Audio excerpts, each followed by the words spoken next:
जय हिंद दोस्तों, मैं नवीन शर्मा आप सभी का स्वागत करता हूं। आशा करता हूं आप सब एकदम अच्छे हैं, एकदम बेहतरीन हैं। एक बार सारे प्यारे दोस्त बताएंगे आप सब कैसे हैं। उम्मीद करेंगे बहुत अच्छे होंगे, बहुत शानदार होंगे। और चूंकि मॉडर्न हिस्ट्री के साथ आज जो है आपका अंतिम क्लास थी, और उस अंतिम क्लास में भी देरी होने का कारण मैं ही हूं। और देरी होने का कारण ये है कि आपका जो टॉपिक है भूलवश हम भेज ही नहीं पाए। हम आपको तो बता चुके थे कि सुभाष चंद्र बोस हम कल पढ़ेंगे, लेकिन जिस ग्रुप में हम अलार्म करके उसको भेजते हैं वो हम भेज ही नहीं पाए। तो अभी तुरंत शेड्यूल उसको किया है, तुरंत। ठीक है, तो रियली सॉरी इसके लिए। तो दोस्त, हम आज इस टॉपिक को शुरू करने वाले हैं। सुभाष चंद्र बोस जी आपने सुना होगा, जिनको देश में हम नेताजी के नाम से जानते हैं। तो नेताजी का इस भारत की राजनीति में, इस भारत के लिए क्या योगदान था, आज़ाद हिंद फौज क्या थी, और आज़ाद हिंद फौज पर जो गठन हुआ आज़ाद हिंद फौज का वो किन स्थितियों में हुआ, आज़ाद हिंद फौज कैसे भारत की तरफ आगे बढ़ी, और बाद में आज़ाद हिंद के जो आपका साथी थे उन पर जो लाल किला मुकदमा चला, उस सब को हम पढ़ने वाले हैं। तो बहुत ध्यान से, उम्मीद करूंगा आप कक्षा को बहुत ध्यान से पढ़ेंगे। ठीक है, एक बार थम्स अप कर दीजिए। मिस्टर सैनी मेरे भाई, आपको भी बहुत सारा प्यार। नताशा, गुरमान, गोलू, नील, उमंग, नीलेश राय, सौम्या यादव, सभी साथियों का स्वागत है। तो शुरू करेंगे। पहले नोट बनाए अच्छे से और लिखिए सुभाष चंद्र बोस। सुभाष चंद्र बोस, इनका बर्थडे किस डेट को आता है बताओ? सुभाष चंद्र बोस। लिखने की चीज़ें कम होंगी, समझने की चीज़ें ज़्यादा होंगी। सुभाष चंद्र बोस, इनका जन्म हुआ था आपका 23 जनवरी, जिस दिन हम मनाते हैं क्या, पराक्रम दिवस। 23 जनवरी, 23 जनवरी, 23 जनवरी को इनका जन्म हुआ था। और किस वर्ष में हुआ था आपका? तो 1897 में। 1897 में। कहाँ पर हुआ? जैसा ये कटक। कटक एक स्थान पड़ता है आपका उड़ीसा में। उड़ीसा में सुभाष चंद्र बोस जी का यहाँ पर जन्म हुआ। अगर बात करें इनकी जो पिता थे, पिता का क्या नाम था? इनके पिता थे जानकी नाथ। जानकी नाथ, जानकी नाथ। और इनकी माताजी, इनकी माताजी का नाम था प्रभावती। माताजी थी इनकी प्रभावती, प्रभावती। तो कटक में ये जन्मे। और इनके पिताजी शुरुआत से ये चाहते थे कि इनकी स्कूलिंग इस तरह से हो कि कल को ये यहाँ पर आईसीएस सर्विसेज में जाएं। आप जानते होंगे आज भी देश में यूपीएससी, यूपीएससी की परीक्षा को, साथ ही आप जानते होंगे, एक विशेष परीक्षा माना जाता है। तो आज भी बहुत सारे लोगों का ड्रीम होता है यूपीएससी को पास करना, उसके थ्रू जा करके वहाँ सर्विसेज में आईएएस, आईपीएस, आईएफएस, आईएफओएस आदि आपका सर्विसेज में जाना। तो उस समय इनके पिता की भी यही इच्छा थी। ये उस समय पर परीक्षा होती थी आईसीएस के नाम से, इंडियन सिविल सर्विसेज के नाम से। तो बहुत अच्छे से पढ़ाई की। और सुभाष चंद्र बोस खुद बहुत कहते हैं इंटेलेक्चुअल पर्सन थे, उनका आईक्यू लेवल बहुत ज़्यादा था। जैसे कि उस समय के कांग्रेस के लीडर्स में कोई भी व्यक्ति ये कहते हैं कि उनसे आगे की दूरगामी सोच नहीं रखता था, उनसे दूरदर्शी कोई भी व्यक्ति उनके समकक्ष नहीं था सुभाष चंद्र बोस जी के। तो वो बचपन से ही इतने मेधावी छात्र थे। तो इतने मेधावी थे कि उन्होंने अपने बचपन के दिनों में, क्योंकि उनकी माताजी उनको बहुत सपोर्ट करती थी, उनकी माताजी का बहुत प्रेम उनको मिला। पिताजी तो आप जानते ही हैं कि भैया ये परीक्षा तुमको पास करनी है। उन्होंने अपने पिताजी से इच्छा भी जाहिर की कि भाई मैं इस परीक्षा को नहीं देना चाहता, मैं देश सेवा करना चाहता हूँ। तो उनके पिताजी ने कहा इससे अच्छी देश सेवा क्या होगी, ब्रिटिशियर्स की सरकार है और यहाँ पर उनके थ्रू आप जा करके और यहाँ जो सुधार के कार्य हैं उनको करें। लेकिन उनका मानना क्या था कि अगर हम आईसीएस में जाएंगे तो हमको अंग्रेज़ों के आदेशों का पालन करना पड़ेगा। और यदि या तो हम अंग्रेज़ों के आदेशों का पालन कर सकते हैं या आपका राष्ट्र सेवा कर सकते हैं, क्योंकि उस समय पर ये दोनों चीज़ें एकदम विपरीत थी। अंग्रेज़ों के चापलूसी करने का मतलब, उनके आदेशों का पालन करने का मतलब होता था भारतीयों पर अत्याचार के कार्यक्रम को सुनियोजित करना या उसको आगे चलाना, सही ढंग से चलाना। तो दोनों चीज़ें मतलब एक दूसरे के अपोजिट डायरेक्शन में थी। तो उनकी माताजी उनको बहुत प्रेरणा देती थी शुरुआत से। कहते हैं कि अपने स्कूल के दिनों में ही सुभाष चंद्र बोस ने अरविंदो घोष और स्वामी विवेकानंद जी ने जो पुस्तकें लिखी थी उनको पढ़ लिया था। आप समझ रहे हैं, अपने स्कूल के दिनों में। अब आप मुझे बताएं किसी एक पुस्तक का नाम, स्वामी विवेकानंद जी की कौन सी एक पुस्तक है जिसको उन्होंने पढ़ा होगा? तो यानी कि ये उसको पढ़ चुके थे। ठीक है, तो इसके बाद में देखेंगे यहाँ पर बहुत सारी जो प्रचलित पुस्तकें थी। इसके बाद में क्या होता है, तो वो परीक्षा की घड़ी आती है 1919 में, इनको लंदन भेजा जाता है। और 1920 में इन्होंने आईसीएस परीक्षा पास की। आईसीएस परीक्षा पास की, परीक्षा पास की। कब की थी, किस वर्ष में? 1920 में। 1920 में क्या बोलेंगे? Passed the examination of, he passed the exam of ICS, Indian civil services, in 1920। और अब तक जितने भी भारतीय इस परीक्षा में बैठे थे, इनसे अच्छी रैंक भी किसी की नहीं आई थी। 4th रैंक इनकी आई। कौन सी रैंक आई थी इनकी? 4थी रैंक आई।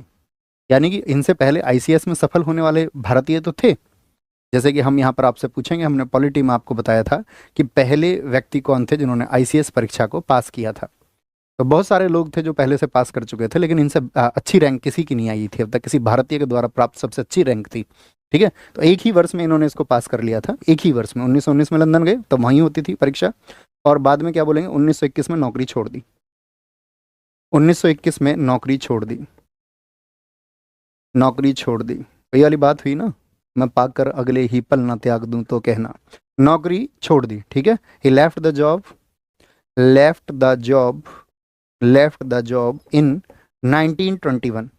1921 इनके भाई थे, उनका नाम था, इनके भाई का नाम था शरत चंद्र बोस। तो अपने भाई साहब को यानी शरत चंद्र बोस को इन्होंने एक लेटर लिखा, और उस लेटर में लिख लेना यहाँ पर पत्र लिखा, किसको, पत्र लिखा अपने भाई को। क्या नाम था उनका, इनके भाई का नाम था शरत चंद्र बोस, भाई का नाम था शरत चंद्र बोस। और शरत चंद्र बोस को ये पत्र लिख करके कि भाई हम इस नौकरी को नहीं कर सकते हैं। ठीक है, ज्वाइन हुए कुछ ही दिन हुए थे, कुछ ही दिन, पद भी नहीं संभाला था। तो क्या बोलेंगे, इनके पिताजी ने इनसे कहा कि भाई तुमको जो है इतना यार बंगला मिलेगा रहने के लिए। आप जानते होंगे आज भी देखिए कितनी फैसिलिटीज़ मिलती हैं जो लोग यूपीएससी परीक्षा को पास करते हैं। तो इनसे कहा गया कि भाई आपको इतनी सारी चीज़ें सुविधाएं मिल रही हैं, तो इन सुविधाओं को तुम छोड़ करके क्या प्राप्त कर लोगे। लेकिन कहते हैं ना, जो देशभक्त लोग होते हैं, जो जुनूनी लोग होते हैं, जिनको देश से प्रेम होता है, और उनके लिए दुनिया में फिर कोई और बड़ी चीज़ नहीं हो सकती देश प्रेम के मुकाबले, तो उन्होंने उस देश प्रेम को चुना। अब मुझे बताइए 1921 में कौन सा आंदोलन चल रहा था देश में, तो उस समय पर चल रहा था असहयोग आंदोलन। तो ये असहयोग आंदोलन में जाकर के शामिल हो गए, असहयोग आंदोलन में शामिल हुए, और वहीं पर इनकी जो मुलाकात हुई वो चित्तरंजन दास जी से हुई, जिनको इन्होंने अपना राजनीतिक गुरु माना था। तो ये तो सब जानते हैं, हम आपको बता चुके थे, सुभाष चंद्र बोस जी के राजनीतिक गुरु हैं चित्तरंजन दास। आपको याद होगा इन्हीं दिनों में 1922 में गया अधिवेशन के बाद में उन्होंने एक पार्टी बनाई थी अपनी। बताइए जरा उस पार्टी का क्या नाम था, उस पार्टी का क्या नाम था। तो आप कहेंगे मोतीलाल नेहरू जी के साथ में मिलकर के उसके अध्यक्ष रहे थे चित्तरंजन दास, उन्होंने बनाई थी स्वराज पार्टी। क्या बनाई थी, स्वराज पार्टी। तो ये पत्र लिख करके इन्होंने नौकरी को क्या बोलेंगे यहाँ पर छोड़ दिया, क्या बोलेंगे। और इनके जो गुरु रहे यहाँ पर, इन्होंने गुरु चुना अपना, गुरु कौन थे इनके, सी आर दास, चित्तरंजन दास। चित्तरंजन दास आपका बंगाल में एक प्रसिद्ध नेता थे, बहुत अच्छी छवि उनकी थी। तो 1924 में बंगाल में चुनाव हुए, नगर निगम के चुनाव। तो कलकत्ता नगर निगम के, आपका कलकत्ता नगर निगम के मेयर बने थे चित्तरंजन दास। तो वहीं पर चित्तरंजन दास जी के सुभाष चंद्र बोस की प्रतिभा को उन्होंने पहचाना। तो उन्होंने कहा कि भाई तुम भी यहाँ नगर निगम में काम करो और तुमको हम सीईओ बनवा देते हैं इसका। तो पहली बार सी आर दास ने ही उनको कलकत्ता नगर निगम का सीईओ बनवाया 1924 में ही, 1924 में। कब बने थे सुभाष चंद्र बोस, नोट कर लेना, यहीं का घटनाक्रम है, यहाँ पे लिख लेना। एस सी बोस, सुभाष चंद्र बोस 1924 में, 1924 में कलकत्ता नगर निगम, कलकत्ता नगर निगम पूछा जाएगा वो किस नगर निगम में कार्य उन्होंने किया था। कलकत्ता नगर, कलकत्ता नगर निगम, टूट गया, त्रुटि बोधक चिन्ह लगा लीजिए। कलकत्ता नगर निगम के सीईओ, सीईओ चुने गए, चुने गए।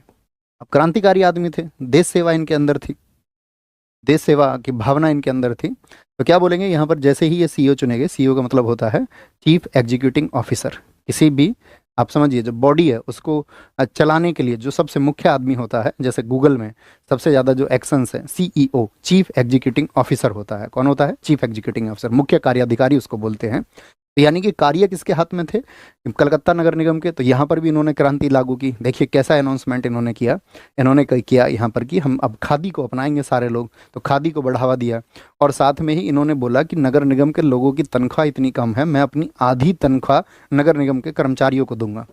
तो इससे व्यक्ति का जो प्रभाव है वो बढ़ेगा या नहीं बढ़ेगा नगर निगम के लोगों में।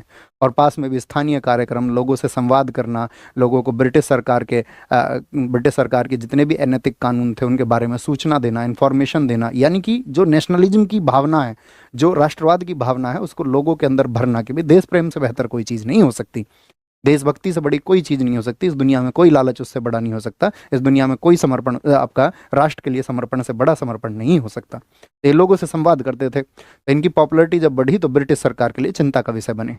और याद रखना 1924 के बाद में ब्रिटिश सरकार इनको गिरफ्तार करती रही बार बार। ये जेल में जाते थे, गांधी जी वाली पॉलिसी पे अनशन भी करते थे, ब्रिटिश सरकार इनको छोड़ती थी, फिर बाहर आकर के यही कार्यवाही ये करते थे।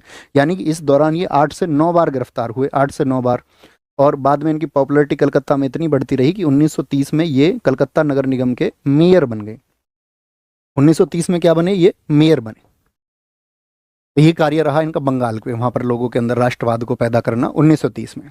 अब आपने एक चीज देखी होगी, ये गांधी जी की विचारधारा के पक्ष में थे या इनके मतभेद थे थॉट्स को लेकर के? तो देखिए यहाँ पर आपको बड़ा साइंटिफिक तरीके से थोड़ा सोचना पड़ेगा, गांधी जी और सुभाष चंद्र बोस जी के बीच में जो मतभेद थे, क्योंकि गांधी जी अभी वर्तमान स्थितियों पर विचार करते थे कि देश में जनता क्या चाहती है।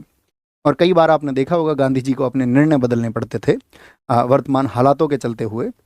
आपका चाहे असहयोग आंदोलन हो, उसकी स्थितियां बाद में आपने देखी, गांधी जी ने उसको क्या बोला कि अब हम इसका वो फर्क नहीं हमको देखने को मिल रहा है, अब हमको लगान देना बंद करना पड़ेगा और हम 1 सप्ताह का टाइम देते हैं, हम सविनय अवज्ञा शुरू करेंगे।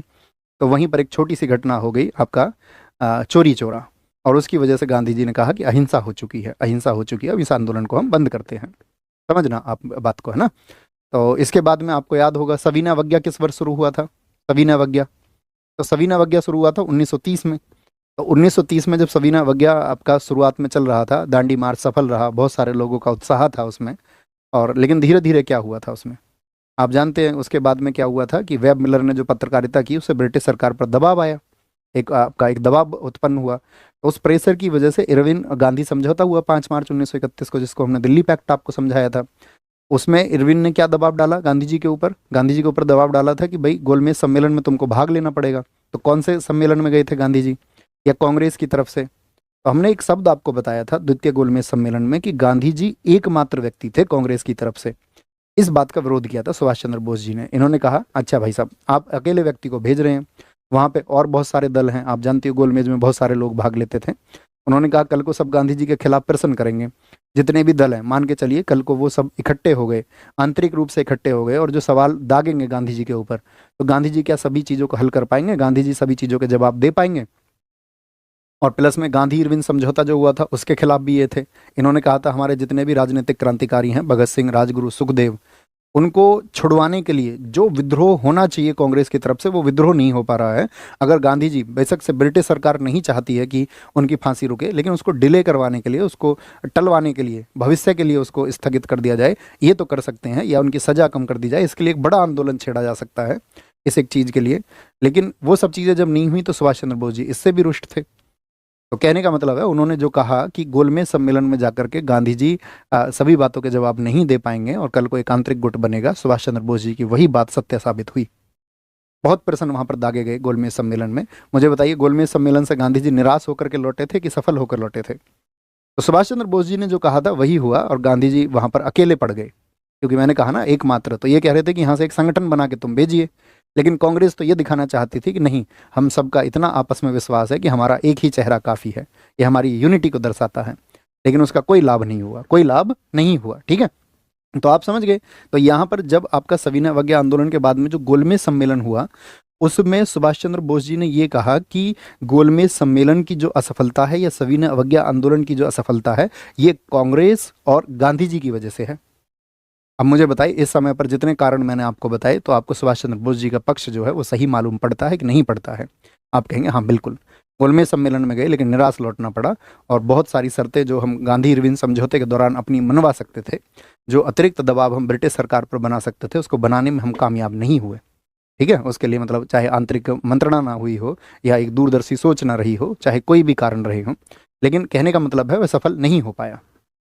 तो जब सफल नहीं हो पाए, तो इस दौर में फिर इनके सुभाष जी ने आगे बढ़े। 1930 की बात कर रहे हैं, इस समय पर इनकी बुक्स थी, बुक्स लिखना इनकी, सुभाष चंद्र बोस जी ने बुक्स लिखी हैं बहुत। अभी कभी आप भी पढ़ना, the Indian struggle, the Indian struggle. तो ये द इंडियन स्ट्रगल जो किताब है, ये इन्होंने अपने संघर्ष के बारे में और भारत के बारे में लिखी है। इस किताब में दरअसल में 1919 से लेकर के 1934 तक का इतिहास है। 1919 से 1934 तक का लिखी इन्होंने, इसको 1934 में ही था। तो इनकी बुक्स थी, एक बुक है इनकी the Indian Pilgrim. The Indian Pilgrim book किसकी है? Indian Pilgrim. तो ये बुक भी है आपका सुभाष चंद्र बोस जी की किताब, ठीक है।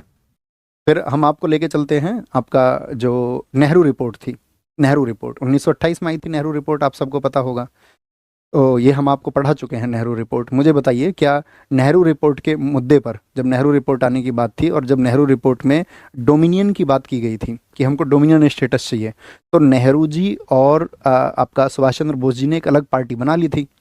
अगर आपको ध्यान हो, इंडियन इंडिपेंडेंस लीग नाम से उन्होंने कहा था नहीं, हम तो डोमिनियन स्टेटस की बात को नहीं मानेंगे, हमको तो कंप्लीट इंडिपेंडेंस चाहिए, पूर्ण स्वराज चाहिए। तो पूर्ण स्वराज की बात पर क्या हुआ था, सुभाष चंद्र बोस और नेहरू जी अलग हो गए थे और एक अलग पार्टी बना ली थी। फिर बाद में गांधी जी ने उनको जा करके मनाया था। गांधी जी ने कहा था कि नहीं, हम आपका ब्रिटिश सरकार को 1 वर्ष का समय देते हैं और 1929 का जब हमारा अधिवेशन होगा, लाहौर अधिवेशन, तब हम पूर्ण स्वराज का प्रस्ताव रख देंगे। हम सब करके बताएं एक बार की इतनी बातें क्लियर थी। ये वो चीज़ें हम आपको बता रहे हैं जो हम आपको पढ़ा चुके हैं। फिर इसके बाद में क्या हुआ, 1928 की नेहरू रिपोर्ट पर भी उनकी नाराजगी रही, कांग्रेस से नाराजगी रही। फिर आता 1938 का, मुझे बताइए जो कांग्रेस अधिवेशन हुआ था वो कहाँ हुआ था? 1938 का जो कांग्रेस अधिवेशन था वो कहाँ हुआ था? तो 1938 का जो कांग्रेस सेशन था, Congress session was held in in Haripura Gujarat, Haripura Gujarat. और इस समय पर आप समझिए तो कौन थे आपका, सुभाष चंद्र बोस बने थे इसके अध्यक्ष। यानी इनकी पॉपुलैरिटी आप समझ रहे हैं। तो उस समय पर कांग्रेस का ये विरोध कर रहे थे बार बार, कांग्रेस के बहुत सारे नेताओं की गतिविधियों का ये विरोध करते थे, लेकिन उसके बावजूद भी इनको अध्यक्ष चुना गया। तो आप समझ रहे हैं इनकी मतलब कितनी पॉपुलैरिटी रही होगी उस समय पर, इनके पक्ष में कितने समर्थक लोग रहे होंगे, इनकी नीतियों के, इनकी सोच के कितने लोग इनके समर्थक रहे होंगे। तो आप कहेंगे हाँ जी बिल्कुल रहे होंगे, तभी तो अध्यक्ष पद तक पहुंचे।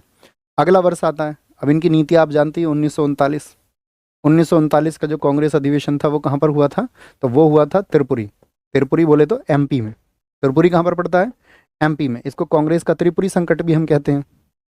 तो गांधी जी ने क्या कह दिया था यहाँ पर, जब 1939 में सेकेंड वर्ल्ड वॉर शुरू हो चुका था कि नहीं? आप कहेंगे हाँ जी। द्वितीय विश्व युद्ध जैसे ही शुरू हुआ तो सुभाष चंद्र बोस जी ने क्या कहा? सुभाष चंद्र बोस जी ने कहा कि यही समय है कि हथौड़ा बहुत गर्म है, हमको चोट मार देनी चाहिए, ब्रिटिश सरकार युद्ध में विजयी है और यहाँ पर अगर हम एक मास मूवमेंट चलाते हैं तो ब्रिटिश सरकार को घुटने पर लाया जा सकता है और हम जो चाहे वो शर्त मनवा सकते हैं। गांधी जी ने क्या कहा इसके बदले में? गांधी जी ने कहा नहीं, अभी हमारे यहाँ पर ब्रिटिश शासन है और ये एकदम से अपने शासक का साथ ना देना एकदम से अनैतिक बात है, ये नीतियों के विरुद्ध बात है। उन्होंने कहा कि, गांधी जी ने कहा कि हमारा लक्ष्य जो है वो आपका पूर्ण स्वराज, पूर्ण स्वतंत्रता है, जो कि एक पवित्र लक्ष्य है और उसके लिए जो मार्ग है वो भी पवित्र होना चाहिए। लेकिन सुभाष चंद्र बोस जी ने क्या कहा कि हमारा लक्ष्य तो पवित्र है, लेकिन उसको प्राप्त करने के लिए जो मार्ग है वह हिंसा और अहिंसा दोनों से होकर के भी यदि गुजरता है तो उसको गुजरने दिया जाए। बस हमको अपना जो लक्ष्य है अभी इस देश के लिए जो जरूरी है वो चीज़ हमको करनी चाहिए। तो दोनों के मतभेद हो गए बहुत ज़्यादा और इस समय पर कांग्रेस के चुनाव भी हुए 1939 के त्रिपुरी अधिवेशन में। तो त्रिपुरी अधिवेशन में गांधी जी बिल्कुल नहीं चाहते थे कि सुभाष चंद्र बोस की जो नीतियां हैं तो ये सुभाष चंद्र बोस फिर से अध्यक्ष बने। तो गांधी जी ने अपने कैंडिडेट को, यहाँ पर बताइए कौन चुनाव लड़ा था, हमने आपको सब बताया था। यहाँ पर गांधी जी के खिलाफ कौन, सॉरी, सुभाष चंद्र बोस जी के खिलाफ कौन चुनाव लड़ा था? यहाँ वर्सेज में था पट्टाभी सीतारमैया, पट्टाभी सीतारमैया। और पट्टाभी सीतारमैया गांधी जी ने खूब प्रचार किया, खूब कांग्रेस कार्यकर्ताओं से मिले। गांधी जी ने कहा कि अगर बी पट्टाभी सीतारमैया की हार हो गई तो वह मेरी हार मानी जाए। अब आप समझिए, क्या बी पट्टाभी सीतारमैया की हार हुई या नहीं हुई? बिल्कुल हार हुई। 1377 वोट मिले बी पट्टाभी सीतारमैया को और वहीं पर 1580 वोट मिले सुभाष चंद्र बोस जी को। और पहली बार ये हो रहा था कि सर्वसम्मति से अध्यक्ष चुने जाते थे हमेशा, पहली बार चुनाव होना पड़ा कांग्रेस के अंदर और उस चुनाव में भी गांधी जी द्वारा समर्थित उम्मीदवार की हार हो गई। तो इस समय पर सुभाष चंद्र बोस जी की देश में जो इमेज थी वो गांधी जी के पैरेलल थी, गांधी जी के पैरेलल उनकी इमेज बन गई थी और उतने ही शक्तिशाली रूप से उनको देखा जाता था। सुभाष चंद्र बोस जी का उस समय पर ये ऑरा था, आप समझिए, ठीक है। और ये एकदम से सत्य बात है। तो फिर क्या किया इन्होंने कि भाई ये तो आपका अध्यक्ष बन चुके हैं, तो यहाँ पर कांग्रेस के संकट के दिन थे, इसीलिए इसको कहा जाता है कांग्रेस का त्रिपुरी संकट। क्या बोलते हैं इसको? कांग्रेस का त्रिपुरी संकट।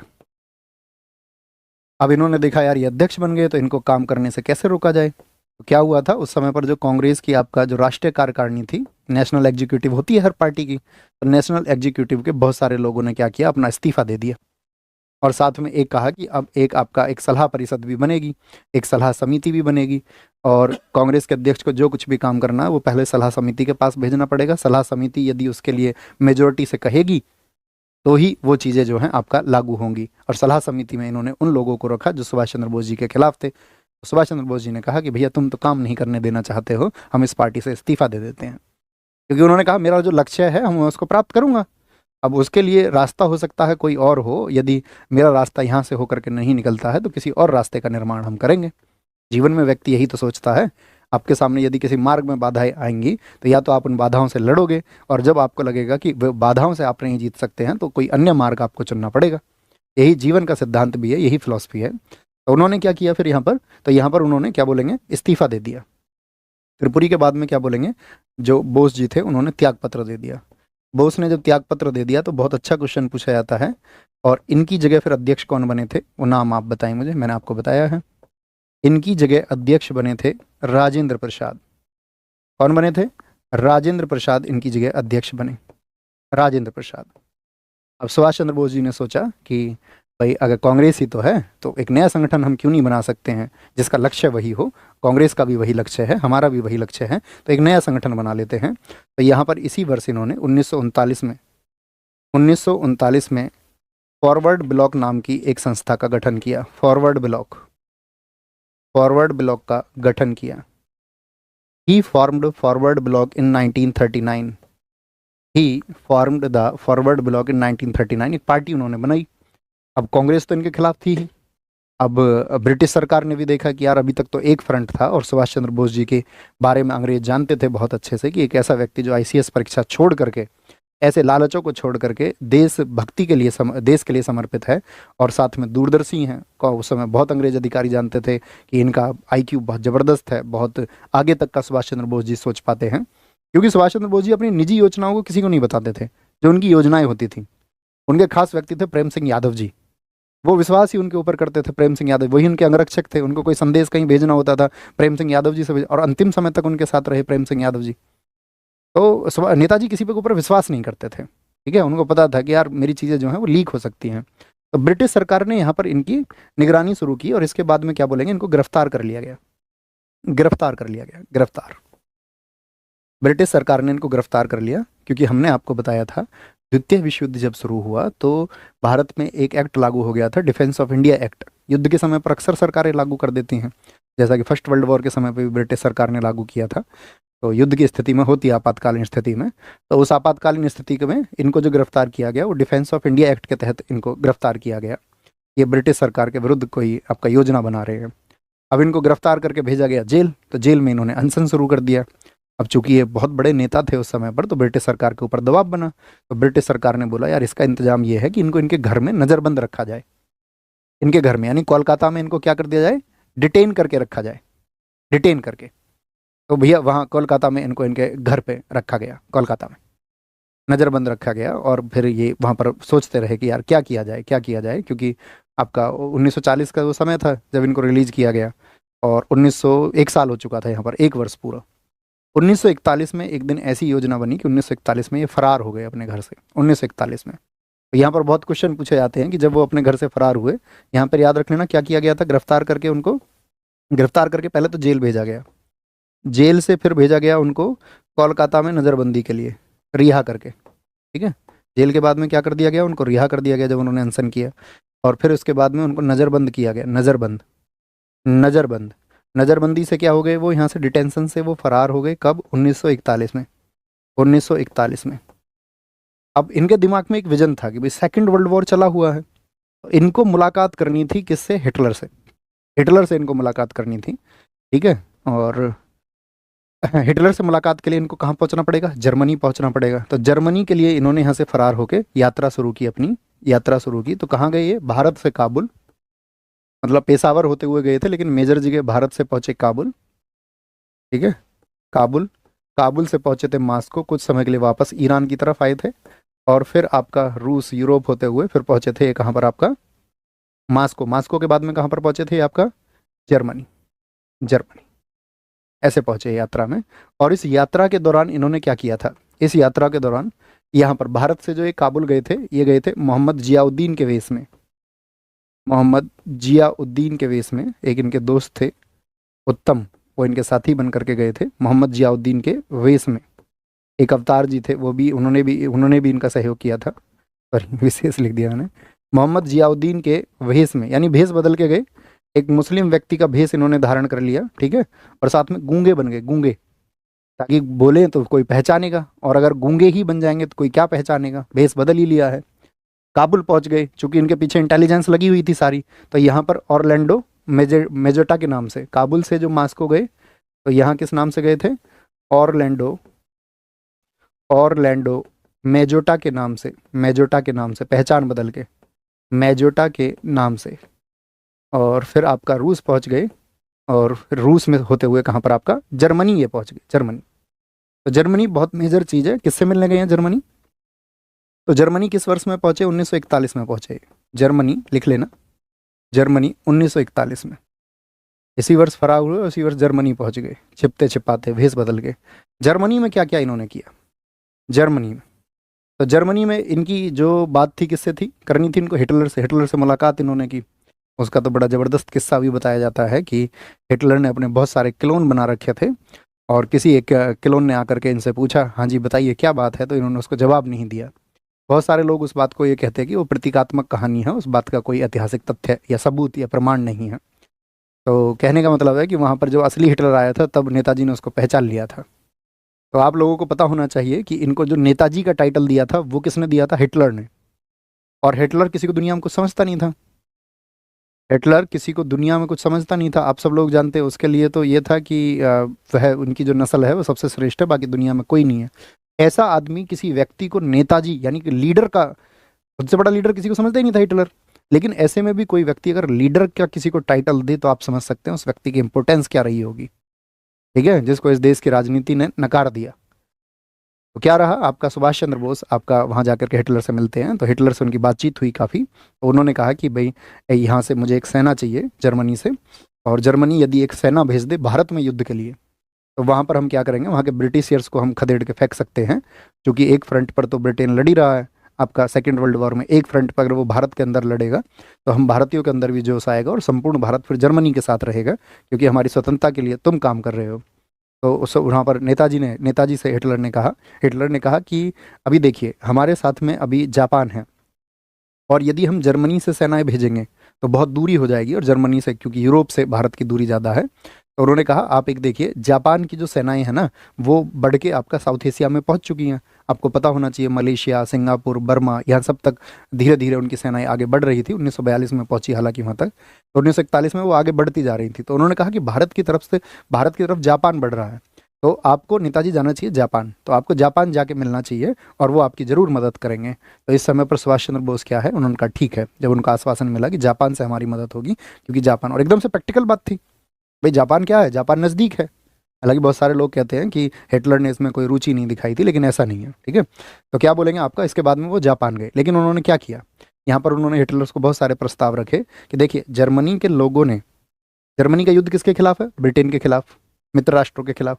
तो जर्मनी ने जितने भी जगह जगह पर आपका जो सैनिक बंदी बनाए हुए थे, उनमें से बहुत सारे सैनिक जो थे वो आपका भारतीय थे। तो सुभाष चंद्र बोस जी ने कहा एक काम करिए, ये जो लोग हैं ये तो भारतीय हैं, ये तो ब्रिटेन के पक्ष में इसीलिए लड़ रहे हैं क्योंकि वहाँ के नेता इनको ब्रिटेन के पक्ष में लड़ाना चाह रहे हैं, इसीलिए हम भारतीय ब्रिटेन के साथ में कुछ लड़ रहे हैं।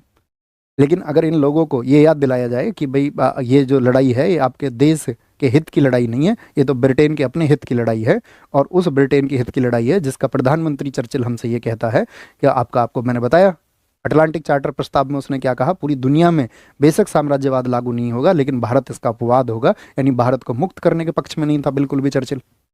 यस और नो? आप कहेंगे जी भैया यही बात थी। तो इसके बाद में क्या होता है आपका, तो उन्होंने कहा कि यहाँ जो बंदी हैं भारतीय, अफ्रीका वगैरह से जो भी भारतीय बंदी बना के लाए गए उन्हें मुझे दे दीजिए, मुझे दे दीजिए, और मैं उनके द्वारा भी एक फ़ौज बनाऊंगा। तो यहाँ पर उन्होंने एक संगठन बनाया था जर्मनी में एक संगठन उन्होंने बनाया था जिसको हम बोलते हैं फ्री इंडियन लीजन, गिरफ्तार भारतीयों से फ्री इंडियन लीजन। बहुत पूछा जाएगा ये फ्री इंडियन लीजन कब बनाया उन्होंने? 1941 के हैं ये सब बातें, कब की? 1941 की। फ्री इंडियन लीजन भारतीय सैनिकों से बनाया था। एक साथ ही इन्होंने यहाँ पे बनाया फ्री इंडिया सेंटर, भारत को मुक्त कराने के लिए फ्री इंडिया सेंटर, जिसको हम बोलते हैं आज़ाद हिंद संघ। आज़ाद हिंद फौज मत बोल देना, इसको ध्यान से देखना, ये क्या है? आज़ाद हिंद संघ है, आज़ाद हिंद संघ, फौज नहीं है। फ्री इंडिया सेंटर बनाया, ठीक है। और एक बनाया था यहाँ पे इन्होंने, एक रेडियो स्थापित किया था, Azad Hind radio, Azad Hind radio, Azad Hind radio की शुरुआत की, आज़ाद हिंद रेडियो की शुरुआत की, आज़ाद हिंद रेडियो की शुरुआत की जर्मनी में ही। याद रख लेना, हिटलर ने इनको क्या कहा?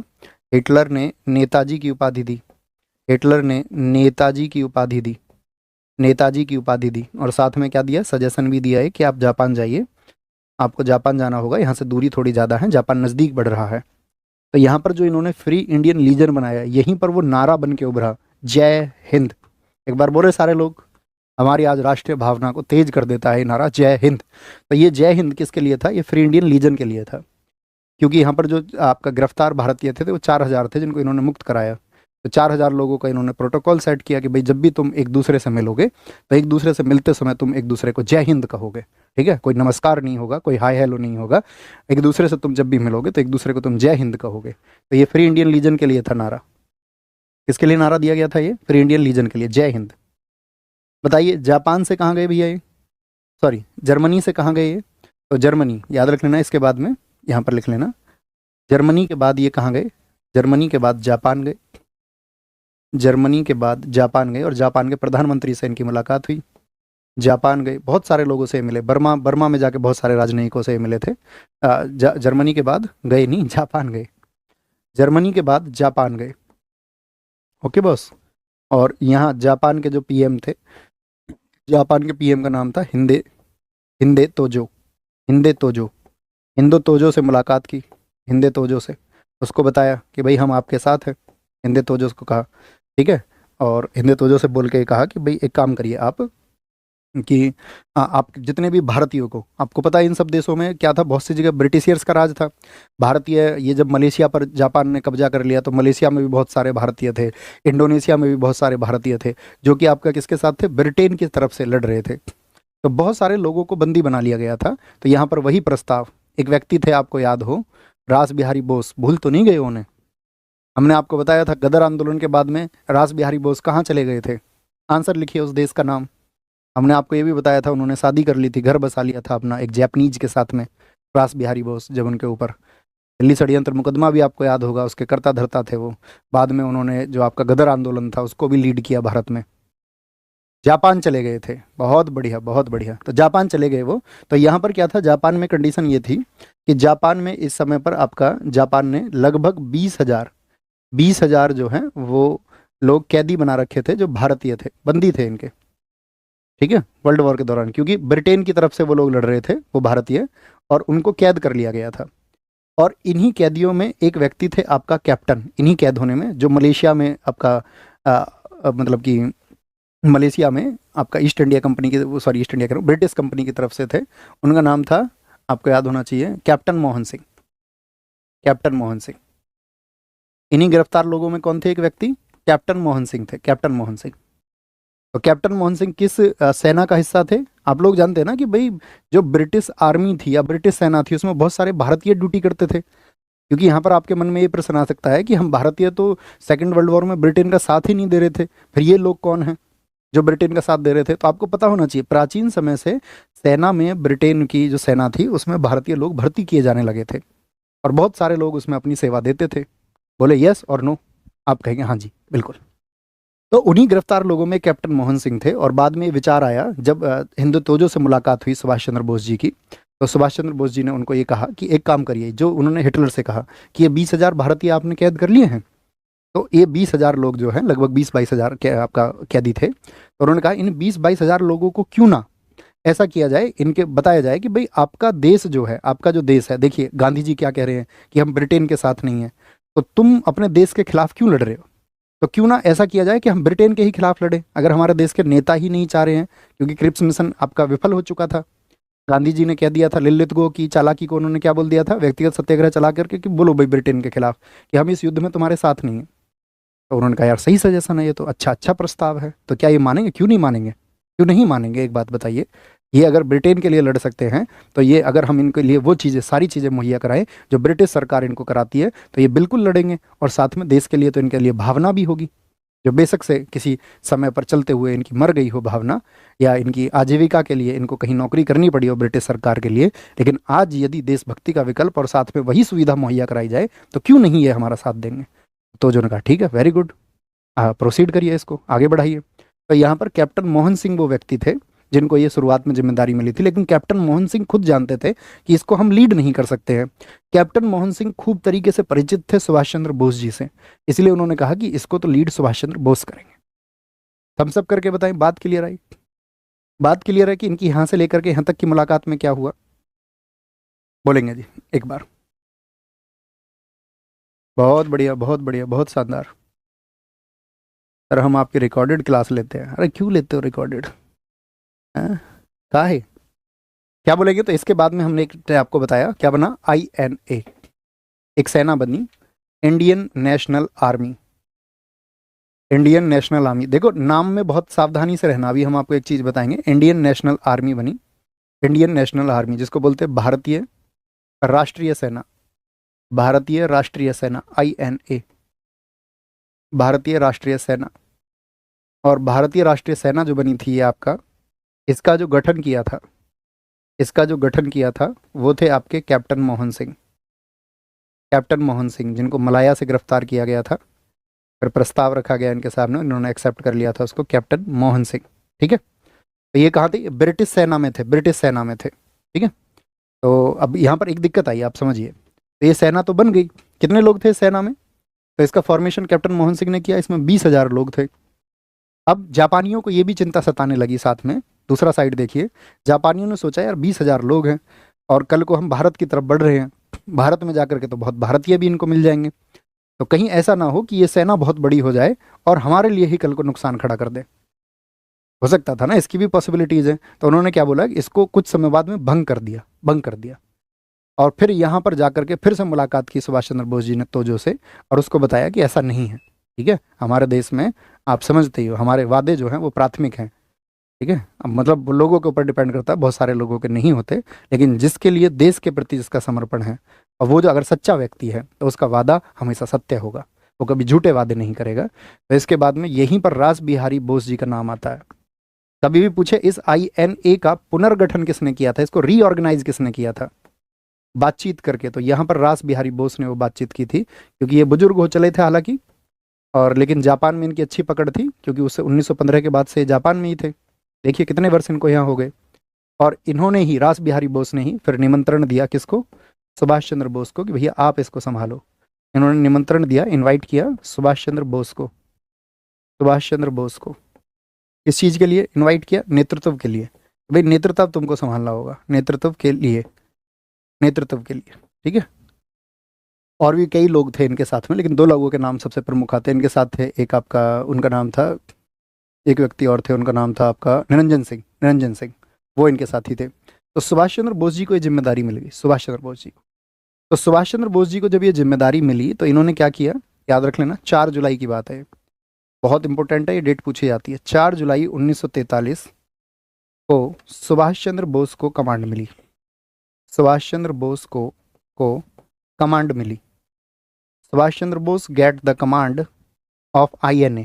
इसकी कमांड मिली है, संगठन का नाम लिखिए, कमांड मिली। और जिस दिन इनको कमांड मिली तब इन्होंने इसका नाम दिया आज़ाद हिंद फौज। इससे पहले इसका नाम आज़ाद हिंद फौज नहीं था, याद रख लेना, आज़ाद हिंद फौज। ये नाम किसने दिया? जब उनको साथी आपका क्या बोलेंगे, कमांड मिली, कमांड मिली, यानी कि Bose, Bose got the command, command on 4 जुलाई 1943। और इसके बाद में अगले ही दिन 5 जुलाई को पूरी फौज को इन्होंने आदेश दे दिया, 5 जुलाई को, कि दिल्ली चलो, दिल्ली चलो। और ये नारा कहाँ पर दिया था इन्होंने? सिंगापुर में। कहाँ पर दिया था? सिंगापुर में।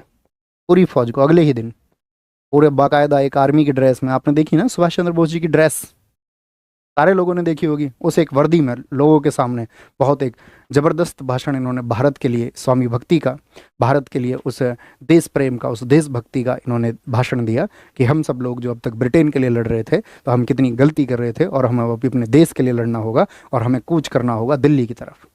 और दिल्ली में टारगेट क्या बनाया गया आपका? इम्फाल, इम्फाल पर हमको, क्योंकि बीच में एक, आपको कभी भी अगर आप देखोगे भारत में प्यार के मैप को, तो बीच में एक जगह आती है अराकान, अराकान पर्वत भी है, आपने देखा हो, ज्योग्राफी में पढ़ा हो तो उस अराकान में ब्रिटिश आर्मी थी, वहाँ पर हेडक्वार्टर था। तो उस अराकान को पार करते हुए भारत में प्रवेश करना था, और सबने जोश में कहा हाँ हम उसको जरूर पार करेंगे, और उसमें वो सफल भी हुए।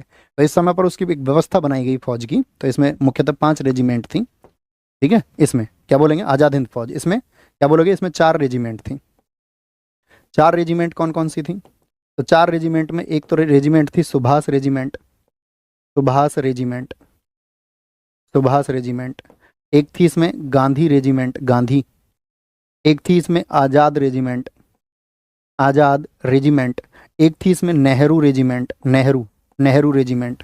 और एक महिलाओं के लिए बनाई गई थी आपका रानी झांसी रेजिमेंट, रानी झांसी रेजिमेंट। तो यहाँ पे बहुत इंपॉर्टेंट क्वेश्चन बनता है कि सुभाष रेजिमेंट को कौन संभालते थे, तो शाहनवाज खान, शाहनवाज इसको संभालते थे, शाहनवाज खान। गांधी रेजिमेंट किसके हाथ में थी, ये थी एमजी कियानी, एमजी कियानी इसका नेतृत्व करते थे। जो आज़ाद आपका आज़ाद ब्रिगेड बनी थी, रेजिमेंट बनी थी, उसके थे आपका अजीज खान, नहीं नहीं नहीं, अजीज खान तो नेहरू के थे, अजीज खान नेहरू के थे। आज़ाद के थे आपका, आज़ाद के थे गुलजारा सिंह, गुलजारा सिंह, गुलजारा, क्या बोलोगे, गुलजारा सिंह थे, गुलय मुल मत लिख लेना, गुलजारा सिंह, गुलजारा सिंह। और नेहरू रेजिमेंट के थे अजीज खान, अजीज खान, ठीक है। और आपका क्या बोलेंगे, रानी की झांसी, रानी की झांसी क्या बोलोगे, ये लक्ष्मी स्वामी नारायण थे, लक्ष्मी स्वामी नारायण को ये जिम्मेदारी दी गई, लक्ष्मी, सॉरी लक्ष्मी स्वामी को, लक्ष्मी स्वामी को ये जिम्मेदारी दी गई, लक्ष्मी स्वामी को ये जिम्मेदारी दी गई। तो आप देखिए कई रेजिमेंट कितने लोगों के हवाले हैं। तो ये आपका, अब इसमें मुझे बताइए, क्या यहाँ पर सुभाष चंद्र बोस जी हिंदू और मुस्लिम के बारे में सोच रहे थे क्या? उनको पता था इस देश की प्रगति, इस देश का जो विकास है और इस देश को मजबूत करने के लिए सिर्फ और सिर्फ एक ही प्लेटफॉर्म हो सकता है कि हिंदू मुस्लिम एकता हो उसमें। ये उनका प्रबल रहता था कि हिंदू मुस्लिम एकता के बगैर इस देश को बहुत मजबूत नहीं किया जा सकता है ना। तो इसको मजबूत करने के लिए, इसको सुदृढ़ करने के लिए उन सब लोगों का एक साथ होना बहुत ज़रूरी है। तो यहाँ पर देखिए जिम्मेदारी उसी तरह से इन्होंने दी। और सुभाष चंद्र बोस ने कहा कि हम लोगों को क्या करना पड़ेगा, आज़ाद हिंद फौज के लिए बहुत पैसा भी चाहिए। तो लोगों ने बहुत पैसा दिया। आपको पता है सुभाष चंद्र बोस की इस आज़ाद हिंद फौज को, इस भारत को आज़ाद कराने के लिए सबसे बड़ा चंदा किसने दिया, सबसे बड़ा डोनेशन किसने दिया, बोलो भाई फटाफट से। तो सबसे बड़ा डोनेशन किसने दिया, तो इस आज़ाद हिंद फौज के लिए जो सबसे बड़ा डोनेशन था वो था मोहम्मद हबीबुर रहमान, मोहम्मद हबीबुर रहमान ने, हबीबुर रहमान ने सबसे ज़्यादा डोनेशन दिया। और आप समझिए उस समय पर लगभग इनकी 1 करोड़ की प्रॉपर्टी थी, सब दान कर दी थी इन्होंने, 1 करोड़ का दान दिया था। और ये वही व्यक्ति थे जिनको, जितने भी लोग सुबह आपका आज़ाद हिंद फौज में भर्ती हो रहे थे उन सबको ट्रेनिंग देने का जो काम था, जो आपका ट्रेनिंग डिपार्टमेंट था, उसके लीडर थे मोहम्मद हबीबुर रहमान, हबीबुर रहमान। कोई दिक्कत भैया? 4 रेजिमेंट थी, हाँ शुरुआत में 4 रेजिमेंट थी, 4 रेजिमेंट थी, बाद में एक महिला रेजिमेंट बनाई गई थी अलग से। मुख्यतः आज़ाद हिंद फौज में 4 रेजिमेंट ही कही जाती हैं, एक महिला रेजिमेंट को बाद में जोड़ा गया, ओके, जब इसमें महिलाएं जुड़ने लगी। हम सब करके बताइए, बात क्लियर है? बात क्लियर है? यहाँ तक की बात क्लियर है? तो आज़ाद हिंद फौज को किधर बढ़ना है, क्या टारगेट दिया गया है? दिल्ली चलो, दिल्ली चलो। और आप जानते ही होंगे यहाँ दिल्ली चलो के लिए कहाँ से, आप सब लोगों ने अगर इसको देखा हो तो आप क्या कहोगे, आप ये कहोगे भैया अगर हम भारत की बात करते हैं तो यहाँ पर आपका म्यांमार की तरफ से, म्यांमार वाले क्षेत्र की तरफ से, क्योंकि उस समय तो आप जानते हैं कि आपका बांग्लादेश जैसी कोई चीज़ नहीं थी, बांग्लादेश जैसी कोई चीज़ नहीं, अराकान घाटी होते हुए इनको जाना था आपका मेघालय, ओके, ये टारगेट दे दिया गया। अच्छा आगे लिखेंगे, आगे क्या बात हुई, 21 अक्टूबर 1943, 21 अक्टूबर 1943, 1943 में क्या किया उन्होंने, एक अस्थायी सरकार की घोषणा कर दी, अस्थायी सरकार की घोषणा, अस्थायी सरकार की घोषणा, अस्थायी सरकार की घोषणा, यानी कि announcement of A provisional government, announcement of A provisional government, ये इन्होंने कर दी, अस्थायी सरकार की घोषणा। और अस्थायी सरकार की घोषणा जैसे ही होती है तो आप मुझे बताइए, कोई सरकार है, कोई सरकार है, तो उस सरकार के लिए कोई, कहीं आप बोलें कि सरकार है, कोई गवर्नमेंट है, तो वो गवर्नमेंट एक तो लोगों उसमें होने चाहिए भाई, सरकार लोगों को चलाने के लिए तो रहेगी, मैं अपने लिए थोड़ी ना सरकार बनाऊंगा। जैसे कोई व्यक्ति कह दे वो खुद में सरकार है, मैं खुद अमिताभ बच्चन थोड़ी हो जाऊंगा। तो सरकार बनने के लिए क्या चाहिए, लोग चाहिए। तो लोग तो चलो इनके पास हैं, लेकिन कोई जगह भी तो चाहिए, किसी सरकार के लिए कोई आपका एक भू क्षेत्र भी तो चाहिए, कोई टेरिटरी भी तो चाहिए, हाँ या ना? आप कहेंगे जी भैया टेरिटरी भी चाहिए एक। तो ये टेरिटरी क्या बोलेंगे, उस समय पर जैसे ही उन्होंने अस्थायी सरकार कहा, अब मान के चलो तुम बोल दो भारत में, तुम ये कह दो कि भाई हाँ, अब सारे लोग जितने भी 8,000 लोग आप हैं, आप 8,000 लोग ये कह दें कि हम सबकी तो अलग सरकार है जी, हम लोगों की तो अलग सरकार है। तो आपकी सरकार को रिकॉग्नाइज भी तो करना चाहिए, कोई मान्यता भी तो उसको मिलनी चाहिए या नहीं मिलनी चाहिए? आप कहेंगे बिगर मान्यता के भैया क्या है? तो उस समय पर बहुत प्रश्न पूछा जाता है कि आज़ाद हिंद जो आपका इन्होंने सरकार बनाई, अस्थायी सरकार बनाई, उसको नाम दिया था इन्होंने आज़ाद हिंद सरकार। क्या नाम दिया था? आज़ाद हिंद सरकार। तो ये जो आज़ाद हिंद सरकार थी, इसको कितने देशों ने मान्यता दी थी? आज़ाद हिंद सरकार, याद रख लेना इसको, 9 देशों ने मान्यता दी, रिकॉग्नाइज्ड बाय 9 कंट्रीज। 9 देशों ने मान्यता दी, रिकॉग्नाइज्ड बाय 9 कंट्रीज। और सबसे पहले जो दी थी वो दी थी जापान ने, क्योंकि सपोर्टेड बाय जापान थे, ठीक है। जापान ने, जर्मनी ने, बर्मा ने ये आपका दे दी थी, इटली ने, फिलीपींस ने, आदि लिख लो, आदि करके लिख लो, आदि देशों ने क्या दी, इसको मान्यता दी। ठीक है भैया, मान्यता तो मिल गई, रिकॉग्नाइज तो हो गई, उस सरकार को मान्यता मिल गई, लेकिन अब जगह चाहिए, तो क्या बोलेंगे, जापान ने यहाँ पर 2 द्वीप भी दिए, क्योंकि इनका कब्जा हो चुका था यहाँ पर, और 2 द्वीप इन्होंने दिए, give 2 islands to Subhash Chandra Bose, 2 द्वीप दिए। देखिए एक व्यक्ति बाहर कितना मनवा रहा है, और बहुत सारे लोग ये कहते हैं कि क्या सुभाष चंद्र बोस हमारे देश में रहते तो ज़्यादा सफल हो पाते क्या सुभाष चंद्र बोस और गांधी जी अगर एक सहमति उनकी बन जाती तो हमारा देश क्या जल्दी आज़ाद हो जाता? हाँ, संभावनाएं हैं, हो सकता था। लेकिन इसका दूसरा पहलू ये भी है कि शायद भारत में वो उतने रिसोर्सेज इकट्ठा नहीं कर पाते जितने रिसोर्सेज वो बाहर जाके इकट्ठा कर पाए। तो ये भी एक उसका पहलू और पक्ष है। तो 2 द्वीप दिए, 2 द्वीप कौन कौन से हैं? अंडमान और निकोबार। अंडमान और निकोबार।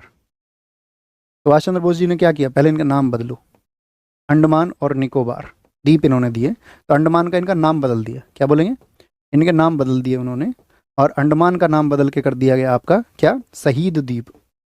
शहीद द्वीप इन्होंने नाम कर दिया, और निकोबार का नाम बदल के कर दिया इन्होंने स्वराज द्वीप। स्वराज द्वीप। अब बनी उनकी सरकार, अब जगह भी हो गई, लोग भी हो गए, सरकार को रिकॉग्नाइज भी कर लिया गया 9 कंट्रीज़ के द्वारा। तो उन्होंने अपने मंत्रालय बांटे, लोगों को अपने मंत्रालय दिए।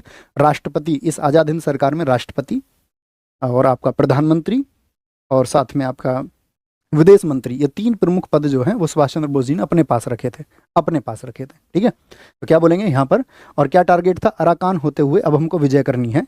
और याद रख लेना, यही सेना जो है आपका, क्या नाम है अब सेना का, आज़ाद हिंद फौज। देखो 3 नाम है, एक तो आज़ाद हिंद सरकार है, वो कब बनी है, 21 अक्टूबर को। एक हमने बताया 4 जुलाई को बनी है आज़ाद हिंद फौज, और इससे पहले थी INA। और यहाँ पर क्या बोलोगे, यहाँ पर था आपका फ्री इंडियन लीजन। ये चारों नाम अलग अलग हैं, चारों संगठन अलग अलग हैं, ठीक है बॉस। तो आज़ाद हिंद फौज, आज़ाद हिंद फौज, फौज, फौज 18 मार्च 1944, 18 मार्च 1944 भारत में प्रवेश कर गई थी, भारत में प्रवेश कर गई थी। प्रवेश कहाँ से चले थे ये, सिंगापुर में हेडक्वार्टर था, वहाँ से चले थे, ठीक है। आज़ाद हिंद सरकार, हाँ ये भी लिख लेना, आज़ाद हिंद सरकार जो थी इसका हेडक्वार्टर लिख लेना, इसके हेडक्वार्टर सिंगापुर में था, सिंगापुर में था पहले तो, और बाद में इसका हेडक्वार्टर आपका रंगून अर्थात बर्मा में भी बनाया गया था, बर्मा में भी बनाया गया था, इसके हेडक्वार्टर हैं। तो आज़ाद हिंद फौज क्या कर जाती है, भारत में प्रवेश कर जाती है, और भारत में प्रवेश के लिए जो ऑपरेशन का नाम है ये था ऑपरेशन यू। क्या बोलेंगे, इसका नाम था ऑपरेशन यू चलाया था आज़ाद हिंद फौज ने भारत में प्रवेश के लिए। और क्या टारगेट था इसका, भारत में प्रवेश करके जो आपका इम्फाल है, इम्फाल पर कब्जा करना है, क्योंकि ये दुर्गम क्षेत्र था। इम्फाल हो गया आपका, कोहिमा हो गया, कोहिमा इसको भी टारगेट पर रखा इन्होंने, कोहिमा इम्फाल पर कब्जा करना है। और इसके बाद में क्या होगा, अगर हमने कोहिमा और इम्फाल पर कब्जा कर लिया तो फिर भारत का प्लेन एरिया आ जाएगा, और फिर तो भारतीय एक जोश के साथ में हमारे साथ में जुड़ जाएंगे। क्योंकि कठिनाई यहाँ तक की थी, और इम्फाल में लगभग 1 साल तक यहाँ पर जो है सेना ये आपका कई महीनों तक मतलब यहाँ पर रुकी रही इम्फाल पर। फाइनली उन्होंने बाद में क्या बोलेंगे, इम्फाल को आगे बढ़ते रहे वो, और ये दिन आ गया आपका 6 जुलाई 1944। 6 जुलाई 1944 यहाँ पर रंगून रेडियो प्रसारण हुआ, रंगून रेडियो प्रसारण इसको बोलते हैं। कहाँ थे यहाँ पर सुभाष चंद्र बोस, रंगून में थे। और इन्होंने देखा कि भाई इस सेना को यहाँ पर बहुत ज़्यादा ऑब्स्टेकल्स देखने पड़ रहे हैं, बहुत सारी बाधाएं आ चुकी हैं, और अभी बोलेंगे अभी आपका बड़ी दिक्कत है। तो इन्होंने भारतीयों से उम्मीद की गुहार लगाई कि हमारी सेनाएं अब इम्फाल में जो है वो घेरा डाले हुए हैं, और यहाँ इन्होंने कहा कि हम अब युद्ध के एकदम पीक पर पहुँच चुके हैं, और मैं उम्मीद करता हूँ कि इसके लिए राष्ट्रपिता महात्मा गांधी हमें अपना आशीर्वाद दें, आज़ाद हिंद फौज को वो अपना आशीर्वाद दें। ये उन्होंने ब्रॉडकास्ट कराया था रेडियो पर रंगून से। तो यहीं पर पहली बार वो क्या कह रहे हैं महात्मा गांधी को, राष्ट्रपिता। राष्ट्रपिता पूरे देश ने नहीं कहा उनको, राष्ट्रपिता किसने कहा है उनको, एक व्यक्ति सुभाष चंद्र बोस जी ने कहा है, जहाँ से उनको पहचान मिली इस बात की। तो क्या बोलेंगे रंगून में, क्या बोलेंगे रंगून में गांधी जी को राष्ट्रपिता कहा, गांधी जी को राष्ट्रपिता कहा। राष्ट्रपिता कहा, और इस समय पर समझ गए गांधी जी भी, गांधी जी को राष्ट्रपिता कहा, और गांधी जी भी समझ चुके थे कि भाई सुभाष चंद्र बोस जी का जो आपका ऑरा है, नाम है उनका, कितना बड़ा हो चुका है और वो कितने प्रयत्न कर रहे हैं। तो गांधी जी ने भी उनको यहाँ एक टाइटल दिया था, देशभक्तों का देशभक्त। तो पूछा जाता है सुभाष चंद्र बोस जी को, लिख लेना, दो टाइटल आते हैं बल्कि यहाँ पर, सुभाष चंद्र बोस को, सुभाष चंद्र बोस जी को यानी नेताजी को देशभक्तों का देशभक्त, पैट्राइट ऑफ पैट्राइट्स, देशभक्तों का देशभक्त, पैट्राइट ऑफ पैट्राइट्स, देशभक्तों का देशभक्त किसने कहा था? देशभक्त कहा, ये कहा गांधी जी ने। किसने कहा था? गांधी जी ने कहा। और साथ में यहीं पर उनको बोला जाता है देश नायक। उनको किसने कहा? देश नायक। सुभाष चंद्र बोस को जो देश नायक कहा था, देश नायक, देश नायक कहा था आपका रविंद्रनाथ टैगोर ने। किसने कहा था? रविंद्रनाथ टैगोर ने कहा था, रविंद्रनाथ टैगोर। याद रखेंगे ना हमेशा, रविंद्रनाथ टैगोर ने कहा था। तो यहाँ पर वो गुहार लगी। लेकिन आप सबको पता होना चाहिए, जुलाई के चलते हुए फिर आगे ये युद्ध चल रहा था, ठीक है। 1944 में इन्हीं दिनों पर एक नारा आता है उनका, बहुत ज़बरदस्त नारा उन्होंने दिया 1944 में, 1944 में एक स्लोगन उन्होंने दिया था। क्या स्लोगन था? तुम मुझे खून दो मैं तुम्हें आज़ादी दूंगा। तुम मुझे खून दो, खून दो, मैं तुम्हें आज़ादी दूंगा, मैं तुम्हें आज़ादी दूंगा। तुम मुझे खून दो मैं तुम्हें आज़ादी दूंगा। कितना क्रांतिकारी नारा है, आप महसूस करें इसको, ठीक है। तुम मुझे खून दो मैं तुम्हें आज़ादी दूंगा। You give me blood I will give you the freedom. You you will you will नहीं, you give me blood, you give me blood, I will give you freedom, I will give you freedom, I will give you freedom, मैं तुम्हें freedom दूंगा, ठीक है। कोई दिक्कत? तो ये 1944 का नारा है। फौज बढ़ रही थी और सभी फ्रंट पर जापान भी जीत रहा था, आगे बढ़ रहा था। यही वो दिन है जब मैंने कहा था आपसे कि एक व्यक्ति पैदा हुआ अमेरिका में, ओपनहाइमर। इन दिनों में पैदा नहीं हुआ, मतलब ओपनहाइमर एक मूवी आई, मैंने आपको सजेस्ट की थी एक मूवी देखने के लिए। मैंने आपसे कहा था कि आप उस मूवी में उस व्यक्ति की जिद समझना कि उसके देश के लिए उसकी क्या जिद है। ऑस्कर ऑस्कर मिला उस मूवी को, देखी होगी, कितने लोगों ने देखी है। तो उस व्यक्ति का बस ये था कि मुझे परमाणु बम बनाना है कैसे भी करके। अगर मैंने अपने देश के लिए परमाणु बम बना दिया है तो मेरा देश सबसे ताकतवर हो जाएगा। वो उस व्यक्ति का जुनून है जो वहाँ पे दिखाया है कि बस मुझे इस चीज़ में सक्सीड होना है। और आप समझिए उस समय पर उसने जो बनाया, उस समय का परमाणु बम था जिसने 2 शहरों को तहस नहस कर दिया, हिरोशिमा और नागासाकी। 6 अगस्त 1945 और 9 अगस्त 1945। 6 अगस्त 1945 क्या हुआ था यहाँ पर बताइए, और 9 अगस्त 1945 पर्ल हार्बर, मैंने बताया अमेरिका का इन्होंने आपका अड्डा उड़ा दिया था। यहाँ पर आपका 6 अगस्त को तो हिरोशिमा पर परमाणु बम फेंका गया, हिरोशिमा, और 9 अगस्त को नागासाकी पर। ये 1945 की बात है, 1945 की, 1945 की, 1945 की बात है, ठीक है। कभी हमको मौका मिलेगा तो हम आपको वर्ल्ड हिस्ट्री पढ़ाएंगे, जितने भी रिवॉल्यूशंस हुए हैं या आपका जो भी दुनिया में बड़ी घटनाएं हुई हैं, या आपका कभी हमको मौका मिलेगा तो देशों के बीच के संबंध भी आपको सबसे ज़्यादा अवेयर होना चाहिए इस समय पर। मतलब कि जो अंतर्राष्ट्रीय संबंध है देशों के वो कैसे हैं, इसके बारे में आपको जानकारी ज़रूर होनी चाहिए। जैसे अभी रिसेंट में मान के चलिए आपका विवाद चल रहा है, कौन से 2 देशों का विवाद चल रहा है? तो आप कहेंगे अभी वर्तमान में विवाद चल रहा है इजराइल का और ईरान का। तो भारत को किसके पक्ष में होना चाहिए? तो यदि आप एक अच्छे छात्र हैं तो आप इस बारे में सोचोगे। अब आपको भारत को किस पक्ष में होना चाहिए, इससे पहले आपको विचार करना पड़ेगा भारत और ईरान के रिश्ते कैसे हैं, भारत और इजराइल के रिश्ते कैसे हैं, भारत अगर निकाले किसी का पक्ष तो किन आधार पर, और भारत यदि खुद मध्यस्थता करे शांति की तो किस आधार पर करे। तो इन सब चीज़ों को आपको जानना चाहिए, जानना चाहिए कि भारत और ईरान के बीच में कौन से समझौते हैं। जैसे कि आपका मान के चलिए अभी हम कह सकते हैं उसमें जो ईरान में चाहवार बंदरगाह भारत में बहुत ज़्यादा निवेश किया हुआ है, और एक आपका यूरोप तक का जो आपका उसको बोलते हैं हम रूस में आपका जो कॉरिडोर बन रहा है, जो कॉरिडोर ईरान होते हुए यूरोप तक जाएगा। तो हम लोगों को जो आपका इधर से फारस की खाड़ी से होते हुए, या हम बोले ओमान की खाड़ी से होते हुए, आपका भूमध्य सागर होते हुए यूरोप जो सामान पहुंचाया जाता है, फिर हमारे लिए सीधा रूट हो जाएगा। तो ईरान में हमारी ये चीज़ें आपका मतलब एक प्रोसेसिंग फेस में है। जबकि अगर हम बात करें वहाँ पर जर्मनी में, वहाँ सॉरी इजराइल का भी भारत में बहुत सारा इन्वेस्टमेंट है, ठीक है। इजराइल का हमने बहुत सारा डिफेंस सिस्टम ले रखा है, बराक जैसी मिसाइल ले रखी है हमने वहाँ से।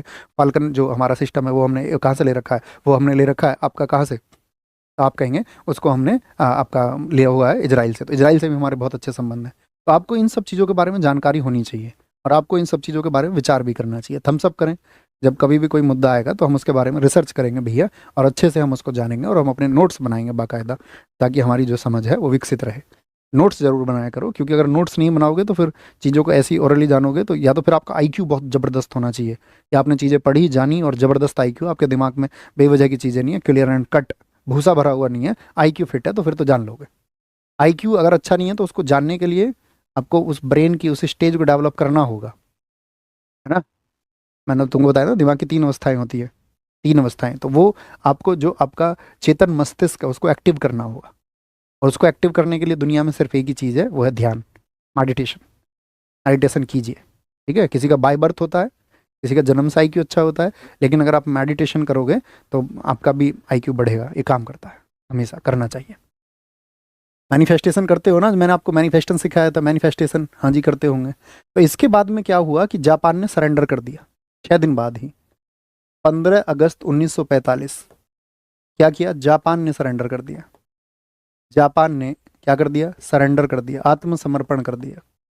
उसने देखा यार ये युद्ध तो किसी और दिशा में जा चुका है, और हो सकता है ये युद्ध इसी दिशा में अगर चलता रहा तो पूरी मानवता को शायद खत्म कर दे।